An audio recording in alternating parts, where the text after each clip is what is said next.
Assalaamu calaykum waraxmatullaahi wabarakaatuh dhammaantiin kusoo dhawaada channelkan baro caalamka xalqadiisii afraad daawadayaal waxaa idinku soo food leh muuqaal yar oo kooban oo aan idinkaga diyaarin waddan yar oo lagu magacaabo Andorra kaasoo ku yaalo qaaradda Yurub. Waddanka Andorra waa waddan aad u yar oo dhul ahaan haddii la dhaho la eg magaalada New York ee ku taala waddanka Mareykanka. Waddankan aan ku badnayn dadka dhagahooda micnihii aan caanka ahayn wuxuu u dhaxeeyaa wadamada Isbaanishka iyo Faransiiska waana sidii cunug yar oo labadana wadan ay dhaleen oo kale. Calanka waddankan wuxuu u qaybsamaa 3 kalar: casaan, jaalle iyo buluug. Haddii casaanka iyo jaallaha isku qabato wuxuu u ekaanayaa calanka Isbaanishka. Buluugana waa kalar ka mid ah calanka waddanka Faransiiska. Andorra ma lahan wax aeroboor ama deked ah. Aeroboorka ugu dhow waa kan ku yaala magaalada Barcelona ee dalka Spain. Sidoo kale waddankan yar ma lahan wax adeeg tareen ah. Stationka tareen ee ugu dhowna waxaa laga heli karaa gudaha dalka Faransiiska.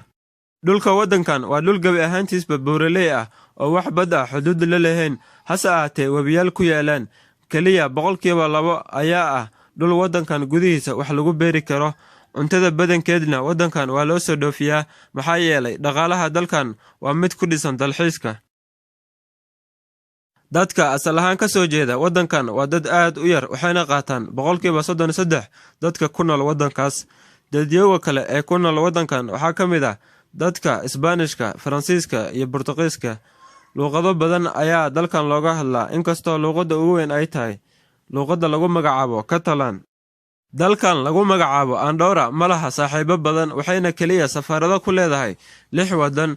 Gudaha waddankaana Spain iyo Faransiiska kaligood ayaa ku leh safarado. Faransiiska iyo Spain ma aha kaliya saaxiibada ugu wanaagsan waddankan yar, laakiin sidoo kale waa waalidiinteeda oo kale. Walaal, haddii aad muuqaalkan ka bogatay oo uu ku xiiso geliyay ama aad jeclaatay, saar subscribe, fikirkaaga ka soo dhiibo, like dheh, lana wadaag asxaabtaada. Ha moogaan baro caalamka waxaa inoo soo socda waddanka Angola.